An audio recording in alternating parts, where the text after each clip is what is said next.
ये कहानी एक ऐसे फैन की है जो अपने पसंदीदा लेखक की कहानी से पूरी तरह से नाखुश है, जिससे वो अपने आप से बाहर हो जाती है। Bollywood silver screen presenting misery. इस कहानी की शुरुआत में एक लेखक को दिखाया जाता है जो अपने घर से बहुत दूर एक सुनसान बर्फीले इलाके में अपनी किताब के अगले अध्याय को लिख रहा है। ये एक बहुत ही फेमस नॉवलिस्ट है जिसका नाम है पॉल शेल्डन, और पॉल की एक बहुत फेमस नॉवेल सीरीज है जिसका नाम विक्टोरियन रोमांस है। और इस नॉवेल का एक बहुत फेमस कैरेक्टर है जिसका नाम है मिजरी चेस्टीन, जिसे लोग बहुत पसंद करते हैं। पॉल यहाँ पर अपनी किताब का अगला अध्याय खत्म करने के बाद वापस जा रहा होता है। रास्ते में बहुत ज्यादा बर्फ होती है, इसीलिए उसकी गाड़ी का एक्सीडेंट हो जाता है और पॉल बहुत बुरी तरह से जख्मी हो जाता है। लेकिन इससे पहले कि पॉल को उस वीराने में कुछ होता, वहां पर एक लेडी आती है और वो पॉल को अपने घर ले आती है। दरअसल ये लेडी पेशे से नर्स है और पॉल के होश में आने के बाद ये पॉल को बताती है कि वो उसकी नंबर 1 फैन है। उसने उसकी सभी नॉवेल्स को पढ़ा है। इस नर्स का नाम एनी होता है। पॉल उससे पूछता है कि मैं यहाँ कितने दिनों से हूँ। वो बताती है कि तुम्हें यहाँ पर 2 दिन हो चुके हैं। पॉल उससे पूछता है कि मुझे हॉस्पिटल क्यों नहीं ले जाया गया। एनी कहती है कि बाहर बर्फीला तूफान चल रहा है और मैं किसी तरह का कोई भी रिस्क नहीं लेना चाहती थी। मैंने टेलीफोन भी ट्राई किया लेकिन टेलीफोन लाइंस डेड है। एनी पॉल को बताती है कि तुम्हारी जान जाते जाते बची। तुम्हारी बॉडी में बहुत सारे फ्रैक्चर्स हैं, तुम्हारा शोल्डर डिसलोकेट हो चुका है और तुम्हारे दोनों पैर बुरी तरह से टूट चुके हैं, लेकिन ये जल्दी रिकवर हो जाएंगे और जैसी रोड्स खुल जाएंगी मैं तुम्हें हॉस्पिटल ले जाऊंगी। एनी पॉल का पूरी तरह से ध्यान रखती है और उसके दर्द को कम करने के लिए, उसे जल्दी अच्छा करने के लिए वो उसे अलग अलग तरह की दवाइयां भी खिलाती है। वहीं दूसरी तरफ भी दिखाया जाता है कि पॉल की जो एजेंट होती है वो पॉल के लिए अब परेशान है, क्योंकि पॉल ने अपनी नई किताब खत्म करने के बाद उसे कॉल किया था कि वो वापस आ रहा है। लेकिन कई दिन बीत जाने के बाद भी पॉल अभी तक वापस नहीं आया। इसीलिए वो पुलिस को कॉल करती है और कहती है कि मुझे लगता है कि पॉल किसी मुसीबत में है, नहीं तो अब तक उसे यहाँ पर होना चाहिए था। वहीं एनी पॉल की शेव करते हुए उसे बताती है कि जब मुझे पता चला कि तुम यहाँ पर हो तो मैं हर रोज तुम्हारी लॉज के बाहर बैठकर तुम्हें देखती थी, और एक दिन तूफान की चेतावनी होने के बावजूद तुम अपना लॉज छोड़कर निकल गए। पॉल कहता है कि मुझे तूफान के बारे में नहीं पता था। एनी कहती है कि तुम लकी हो कि मैं वहां पर आ गई और तुम बच गए। अब तुम बहुत सारी नॉवेल्स लिख सकते हो। मैंने तुम्हारे मिजरी नॉवल के 8 पार्ट्स पढ़े, वो मेरे दिल के बहुत करीब हैं। पॉल उसे थैंक्स कहता है और वो कहता है कि तुम बहुत काइंड हो। एनी कहती है कि मैंने देखा है कि तुम्हारे पास एक केस है जिसमें तुम्हारी नई किताब है, क्या मैं उसे पढ़ सकती हूँ? हालांकि पॉल ऐसा किसी को करने नहीं देता, लेकिन एनी ने उसकी जान बचाई है, इसीलिए वो उसे पढ़ने के लिए अलाउ कर देता है। और ये मिजरी नॉवल का अगला अध्याय होता है। एनी उसका बैग लेकर वहां से चली जाती है और अगले दिन जब वो पॉल को सूप पिला रही होती है तो पॉल को बताती है कि मैंने 40 पेज पढ़े। तुमने इस किताब को भी उतनी बेहतरीन तरीके से लिखा है जितना तुमने इसके पिछले 8 पार्ट्स को लिखा था, लेकिन 40वें पेज में मुझे कुछ समझ नहीं आया। पॉल कहता है कि मुझे बताओ तुम्हें क्या पसंद नहीं आया। वो कहती है कि 40वें पेज में कुछ स्लम्स के बच्चे आते हैं जो वहां पर गाली गलौज करते हैं, ये बात मुझे समझ में नहीं आई। पॉल कहता है मैं भी एक स्लम का बच्चा हूँ और स्लम में इस तरह की भाषा का, यानी कि अभद्र भाषा का इस्तेमाल होता है। इस बात से अचानक से एनी का पूरा कैरेक्टर बदल जाता है। वो अपने आप से बाहर आ जाती है और पॉल से कहती है कि छोटी जगह का हर एक इंसान एक जैसा नहीं होता। अगर मैं बैंक जाऊंगी तो वहां पर मैं सभ्य तरीके से लोगों से बात करूंगी, ना कि मैं उन्हें गाली गलौज करूंगी। और उसके हाथ में जो सूप होता है वो भी बिस्तर पर गिर जाता है और वो और भी चिल्लाना शुरू कर देती है। वो कहती है कि देखो तुम्हारी वजह से क्या हो गया। लेकिन अगले पल वो अपने होश में आ जाती है और पॉल को सॉरी कहती है। यहाँ पर एनी के अंदर हमें एक और पर्सनैलिटी देखने को मिलती है, यानी कि जो वो है उसके अलावा भी उसके अंदर बहुत कुछ है। पॉल उसके जाने के बाद पूरी तरह से सोच में पड़ जाता है। अगले दिन एनी पॉल को उसकी किताब मिजरीज चाइल्ड दिखाती है और कहती है कि मैं इसे अभी अभी स्टोर से खरीद कर लाई हूँ। पॉल कहता है क्या सड़कें खुल गई? वो कहती है हाँ सड़कें खुल गई हैं, लेकिन शहर तक जाने का रास्ता अब भी बंद है, इसीलिए मैं तुम्हें हॉस्पिटल नहीं ले जा सकती। मैंने हॉस्पिटल कॉल किया था और तुम्हारी पूरी सिचुएशन बताई। डॉक्टर ने कहा है कि तुम बिल्कुल ठीक हो, तुम्हें सिर्फ आराम की जरूरत है। पॉल कहता है कि मैं अपने घर पर कॉल करना चाहता हूँ, वो सब के सब मेरे लिए चिंतित होंगे। एनी कहती है कि मेरे घर का फोन अभी भी खराब है, मैंने हॉस्पिटल कहीं और से कॉल किया था। पॉल कहीं ना कहीं समझ जाता है कि एनी झूठ बोल रही है। एनी पॉल को अपने जीवन के बारे में बताती है कि जब मेरे पति ने मुझे छोड़ा तो मैं उस चीज के लिए तैयार नहीं थी। मुझे लगा कि मैं पूरी तरह से पागल हो जाऊंगी, मैं हॉस्पिटल में हमेशा गुमसुम रहती, और तब मैंने तुम्हारी किताब मिजरी पढ़ी। ये किताब मुझे बहुत अच्छी लगी, ऐसा लगा कि मेरा पूरा जीवन बदल गया है। मैंने एक ही किताब को कई कई बार पढ़ा, और जितनी बार मैं उस किताब को पढ़ती मुझे उतनी खुशियां मिलती। मैं अपने सारे गम भूल गई। और ये सब बताकर एनी वहां से चली जाती है। लेकिन अगली रात को एनी बहुत गुस्से में पॉल के कमरे में आती है और वो कहती है कि तुम एक गंदे इंसान हो, तुम ऐसा कैसे कर सकते हो, तुम मिजरी को कैसे मार सकते हो। दरअसल पॉल ने जो नई किताब लिखी होती है, उस किताब में उसने मिजरी के कैरेक्टर को आखिरी में मार दिया होता है। पॉल कहता है कि जिस वक्त ये कहानी है, उस वक्त में बच्चों की मौत एक आम बात थी। दरअसल ये कहानी सन 1871 की होती है। पॉल कहता है हालांकि मिजरी की मौत हो गई, लेकिन उसकी आत्मा इस कहानी में जिंदा रहती है। ये बात सुनकर एनी पूरी तरह से बौखला जाती है। वो कहती है कि मुझे उसकी आत्मा नहीं बल्कि मुझे मिजरी चाहिए, तुमने उसका खून किया है, तुम एक खूनी हो। और वो पॉल के सिर पर मारने के लिए लकड़ी का एक टेबल उठाती है। पॉल बुरी तरह से डर जाता है, लेकिन वो उसके सिर पर उस टेबल को नहीं मारती बल्कि दीवार पर मार देती है। और पॉल को कहती है कि मुझे लगा था कि तुम एक अच्छे इंसान हो, लेकिन तुम एक अच्छे इंसान नहीं हो, तुम एक गंदे इंसान हो। और जाने से पहले वो पॉल को कहती है कि उम्मीद मत करना कि तुम्हें यहाँ पर कोई लेने के लिए आएगा। मैंने कभी किसी डॉक्टर, एजेंट या तुम्हारी फैमिली को कॉल नहीं किया। इस दुनिया में किसी को नहीं पता कि तुम यहाँ पर हो। दुआ करो कि मुझे कुछ ना हो, क्योंकि अगर मैं मर गई तो समझो तुम भी मर गए।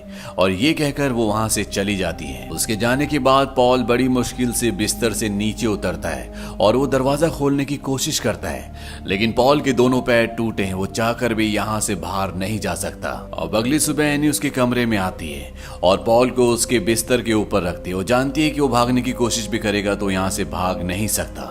इसके बाद एनी वहां पर उसकी उस किताब को, जो उसने अभी अभी लिखी है, जिसकी इस दुनिया में कोई भी कॉपी नहीं है, जिस कहानी में उसने मिजरी को अंत में मार दिया था, वो कहती है कि मुझे पता है कि इसकी और कोई कॉपी नहीं है, क्योंकि 11 साल पहले तुमने अपने इंटरव्यू में कहा था कि तुम जब किसी भी चीज को लिखते हो तो उसकी कोई दूसरी कॉपी नहीं बनाते, क्योंकि ये तुम्हारा सुपरस्टिशन है, यानी कि एक वहम है। पॉल उस कॉपी को नहीं चलाना चाहता क्योंकि उसने इस कहानी को बहुत मेहनत से लिखा है। वो कहते हैं कि मैं इसे कभी पब्लिश नहीं करूंगा, बस अपने पास रखूंगा। एनी कहती है कि जब तक ये तुम्हारे पास रहेगी ये सब कुछ तुम्हारे दिमाग में रहेगा। लेकिन पॉल किसी भी कीमत पर इस ओरिजिनल स्क्रिप्ट को, यानी कि मैन्यूस्क्रिप्ट को नहीं जलाना चाहता।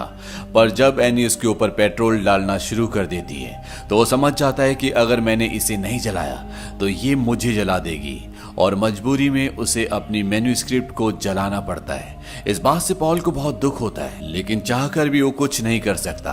वहीं दूसरी तरफ ये दिखाया जाता है कि अब पुलिस भी पॉल को ढूंढ रही है। वो हेलीकॉप्टर से चारों तरफ गश्त लगा रही होती है, लेकिन पॉल का उन्हें कुछ भी पता नहीं चलता। अब एनी चाहती है कि पॉल अपनी आखिरी किताब को दोबारा से लिखे, वो अपनी गलती को सुधारे जिसमें उसने मिजरी नाम के कैरेक्टर को मार दिया था। इसीलिए वो उसके लिए पेपर्स और टाइपराइटर लेकर आती है, लेकिन पॉल कहता है कि जो तुम पेपर्स लेकर आई हो वो पेपर्स इतने अच्छे नहीं है, अगर मैं इसमें टाइप करूंगा तो स्याही फैल जाएगी। और वो उसे दिखाता भी है। इस बात से वो गुस्सा हो जाती है। वो कहती है मैं चाहे तुम्हारे लिए कुछ भी करूं, तुम कभी खुश नहीं हो सकते, तुम्हें मुझे अप्रिशिएट करना चाहिए था। और वो गुस्से में वहां से शहर निकल जाती है ताकि वो दूसरे पेपर्स ला सके। दरअसल पॉल ने जानबूझकर किया होता है। और उसके जाने के बाद वो अपनी व्हील चेयर से अपने कमरे से बाहर निकलता है।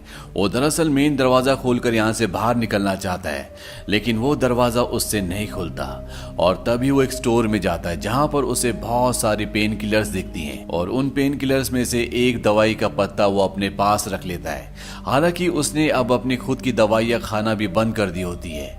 और इससे पहले कि वो अपने कमरे में वापस जाता, बाहर पॉल को एनी की गाड़ी के आने की आवाज आती है। दरअसल एनी पेपर्स लेकर आ गई होती है और वो बड़ी मुश्किल से अपनी व्हील चेयर पर बैठकर कमरे में वापस आ जाता है। वहीं अब पुलिस को पॉल की गाड़ी मिल जाती है, लेकिन ना तो उन्हें पॉल की डेड बॉडी मिलती है और ना ही कोई निशान। पुलिस ये मान लेती है कि पॉल की डेड बॉडी को या तो जानवर ले गए या आसपास ही वो बर्फ के नीचे दफन है। लेकिन यहाँ पर पॉल का जो केस हैंडल कर रहा होता है, जो यहाँ का शेरिफ है, वो देखता है कि पॉल की गाड़ी को बाहर से जबरदस्ती खोला गया है और वो ये मान लेता है कि पॉल को यहाँ से कोई अपने साथ ले गया है। और वो इस केस पर आगे इन्वेस्टिगेशन करना शुरू कर देता है। वहीं पॉल अब मिजरी की कहानी दोबारा लिख रहा है और इस कहानी में वो मिजरी को मारता नहीं है बल्कि वो उसे जिंदा रखता है। वो मिजरी के बारे में सारी बातें अच्छी लिखता है। इस बात से एनी को बहुत खुशी होती है, बहुत खुश हो जाती है। वो कहती है कि मेरी मिजरी वापस लौट गई। पॉल एनी को कहता है कि मिजरी के लौटने की खुशी में क्यों ना आज रात को हम दोनों साथ में डिनर करें। एनी इस बात के लिए मान जाती है। अब पॉल के पास जितनी भी पेन किलर्स होती हैं वो उन सब टैबलेट्स का पाउडर एक पेपर के अंदर डालता है और जब रात को ये दोनों डिनर के लिए बैठते हैं तो पॉल कहता है कि मिजरी के लौटने की खुशी में हमें शैंपेन पीनी चाहिए। ये अपने और एनी के गिलास में शैंपेन पोर करता है और एनी को कहता है क्या तुम्हारे पास कैंडल है? वो कहती है हाँ, मैं अंदर देख कर आती हूँ। और जब वो अंदर कैंडल्स लेने के लिए जाती है तो पॉल उसकी शैंपेन के गिलास में वो पेन किलर का सारा पाउडर डाल देता है जो उसने जमा किया हुआ है। और इतना सारा पेन किलर का पाउडर एक तरह का जहर है जिसे पीने के बाद एनी नहीं बच सकती। एनी वापस कैंडल लेकर आती है और जब वो टेबल पर कैंडल लगा रही होती है तो उसके हाथ से कैंडल गिर जाती है और उसे संभालने के चक्कर में उसके शैंपेन का गिलास भी गिर जाता है। सारी शैंपेन बिखर जाती है और पॉल का पूरा प्लान चौपट हो जाता है। वक्त बीतने के साथ पॉल अपनी किताब लिख रहा होता है और अगली बार जब एनी पेपर्स लेने के लिए जाती है तो पॉल एक बार फिर से कमरे से बाहर निकलता है और वो किचन से एक चाकू भी अपने पास रख लेता है ताकि वो उस चाकू से एनी को मार सके। और साथ ही साथ वो यहाँ पर एक स्क्रैप बुक भी देखता है जो कि एनी ने अपनी बनाई होती है जिसमें बहुत सारी न्यूज़पेपर की कटिंग्स होती है और इन न्यूज़पेपर्स की कटिंग में अधिकतर खबरें हॉस्पिटल में मरे हुए बच्चों की होती है और बाद में कुछ ऐसी कटिंग्स भी होती है जिसमें पुलिस ने एनी को अरेस्ट किया होता है क्योंकि उन्हें शक होता है कि उन सब बच्चों को एनी ने मारा है, लेकिन एविडेंस के अभाव में उसे छोड़ दिया जाता है। लेकिन अब पॉल जानता है कि ये सब कुछ एनी ने किया था, उसी ने उन बच्चों को मारा था। और जब वो अपने कमरे की ओर जा रहा होता है तभी वहां टेबल पर रखा हुआ एक छोटा सा पेंगुइन जो कि चीनी मिट्टी का होता है वो नीचे गिर जाता है, लेकिन इससे पहले कि वो जमीन पर लगकर टूटता पॉल उसे पकड़ लेता है और वापस टेबल पर रखकर अपने कमरे में चला जाता है। कमरे में जाने के बाद वो उस चाकू को जो बाहर से लेकर आया है उसे छुपा देता है ताकि वो उससे एनी को मार सके। लेकिन उसी रात को एनी उसे एक नींद का इंजेक्शन लगाती है और अगली सुबह जब पॉल की आंखें खुलती है तो वो देखता है कि उसे उसके बेड के साथ उसने अच्छी तरह रस्सियों से बांधा हुआ होता है। और वो पॉल को कहती है कि मुझे पता है कि तुम इस कमरे से बाहर गए थे क्योंकि बाहर जो पेंगुइन है उसका फेस साउथ की तरफ था जो अब नहीं है। और जब मैंने इस हेयर पिन को देखा तो मुझे समझ में आ गया कि तुमने लॉक कैसे खोला और कैसे तुम यहाँ से बाहर गए। साथ ही साथ वो उसे वो चाकू भी दिखाती है जिससे पॉल उसे मारना चाहता था। वो कहती है कि तुम्हारी सारी चोरी पकड़ी जा चुकी है और अब वो उसके एंकल्स के बीच में लकड़ी का एक बहुत बड़ा टुकड़ा फंसाती है और बहुत बड़े हथौड़े से उसके पैर के दोनों एंकल्स को तोड़ देती है ताकि वो यहाँ से जाने की सोच भी ना सके। इससे पॉल पूरी तरह से दर्द से कर्रा उठता है। वहीं दूसरी तरफ वो लोकल शेरिफ जो पॉल का केस इन्वेस्टिगेट कर रहा होता है उसे एक शॉपकीपर से पता चलता है कि एक लेडी जिसका नाम एनी है वो बहुत सारे टाइपिंग के पेपर्स लेकर गई थी और जब वो लाइब्रेरी में जाकर एनी के बारे में न्यूज़पेपर में पढ़ता है तो उसे शक होता है कि हो ना हो पॉल उसी की गिरफ्त में उसके घर पर है और वो अपनी गाड़ी से एनी के घर की तरफ चल पड़ता है। और जब एनी वहां पर पुलिस की गाड़ी को आते हुए देखती है तो वो पॉल को नींद का इंजेक्शन लगाकर बेसमेंट में छुपा देती है। शेरिफ उसके घर पर आता है, वो घर की तलाशी लेता है लेकिन उसे पॉल कहीं भी नहीं मिलता। और जब वो वापस जा रहा होता है तभी उसे बेसमेंट से कुछ आवाज आती है जो पॉल कर रहा होता है और वो एक बार फिर से घर के अंदर आ जाता है। और जब वो बेसमेंट का दरवाजा खोलता है तो वो देखता है कि उसके सामने पॉल है, लेकिन इससे पहले कि वो कुछ कर पाता पीछे से एक गोली चलती है जो एनी ने चलाई होती है और शेरिफ की वहीं पर मृत्यु हो जाती है। और इसके बाद वो गन लेकर पॉल की तरफ बढ़ती है और वो कहती है कि अब हम दोनों को भी मरना होगा क्योंकि बहुत जल्द और भी लोग यहाँ पर आ जाएंगे। पॉल कहता है कि हाँ तुमने सही कहा, हमें मरना चाहिए लेकिन मिजरी को हमें अमर करना होगा, उसे जिंदा रखना होगा और इसके लिए मुझे किताब पूरी करनी होगी। और वो उसकी इस बात को मान जाती है और अब पॉल अपनी किताब को पूरा करना शुरू कर देता है और वो बहुत जल्दी अपनी किताब को पूरा लिख लेता है। वो एनी से कहता है कि तुम्हें पता है कि अब मुझे क्या चाहिए।